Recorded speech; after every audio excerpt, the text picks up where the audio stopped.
Hi! இன்னைக்கு வெள்ளிக்கிழமை காலையில பிரம்ம முகூர்த்த பூஜையோட 11வது நாள். இன்னைக்கு காலையில 3:10க்குலாம் எழுந்திரிச்சாச்சு. எழுந்திரிச்சு வாசல்ல தண்ணி தெளிச்சு, கூட்டி, கோலம் போட்டுட்டு, அதுக்கப்புறமா தான் குளிச்சுட்டு வந்திருந்தேன்.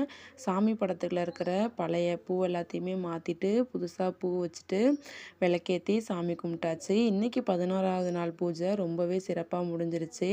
இன்னைக்கு சாமிக்கு நெய்வேத்தியமா கற்கண்டு தான் வச்சு சாமி கும்பிட்டுருந்தேன். இன்னைக்கு வைகுண்ட ஏகாதசி அப்படிங்கிறதுனால ரொம்பவே சீக்கிரமா எழுந்திரிச்சாச்சு. எழுந்திரிச்சுட்டு சாமிலாம் கும்பிட்டதுக்கப்புறமா கோவிலுக்கு எடுத்துகிட்டு போகிறதுக்கு தேங்காய் சிரப்பும் மாவிளக்கும் வச்சு எடுத்துகிட்டு போகணுங்கிறதுனால எல்லாத்தையுமே ரெடி பண்ணி கோயிலுக்கு எடுத்துகிட்டு போயிருந்தோம். சாமிக்கு நல்லபடியாக தேங்காய் சிரப்பு கொடுத்துட்டு மாவிளக்கும் ஏற்றி வச்சுட்டு வந்தோம். ரொம்பவே ஹாப்பியாக இருந்துச்சு. ஃபஸ்ட் டைம் செஞ்சுருக்கேன்.